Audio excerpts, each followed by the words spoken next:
Bonjour à tous, bienvenue sur Motobanane. Aujourd'hui on va parler équipement et plus précisément top case avec la présentation du JV Dolomite 46.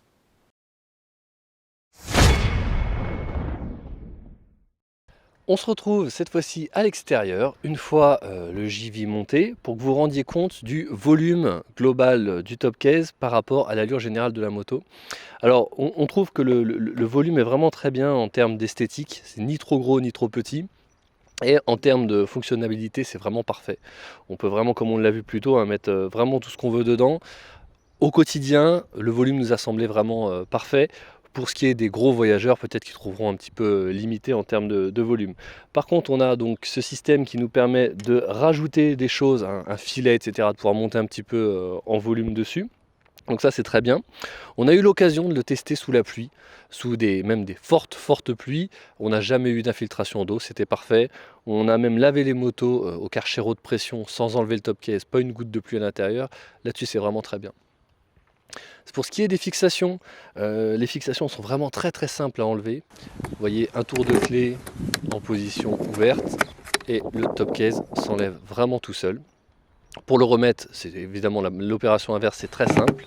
Une fois fixé, malgré la simplicité des fixations, ça ne bouge pas. Il n'y a pas de vibration, on peut prendre des bosses, on a même été faire un petit peu de chemin avec le top case. Il n'y a pas de mouvement top case, il n'y a pas de bruit parasite. C'est vraiment du très bon matériel. La finition aluminium est très jolie. On trouve qu'elle rend très bien sur la version 30e anniversaire. Vous nous laisserez dans les commentaires des avis si vous avez des avis contraires ou si vous avez au contraire le même point de vue que nous.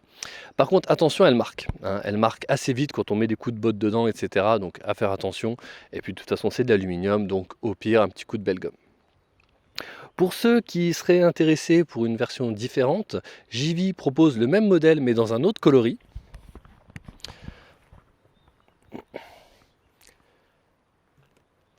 La version noire. Donc la version noire pour laquelle Sam a opté, vu que lui il a la version Adventure grise. Version noire qui est légèrement plus chère, vous regarderez les tarifs, mais la qualité de peinture est vraiment très bonne. C'est un noir grainé qui a l'air très résistant. Et jusqu'à présent, il a l'air de marquer moins que la version aluminium, chose un petit peu surprenante. À voir ce que ça donnera dans le temps. Voilà, on espère que vous avez apprécié le contenu. On va vous retrouver très bientôt sur Motobanane parce que le road trip estival approche à grands pas. Donc en attendant, soyez prudents et à bientôt sur Motobanane.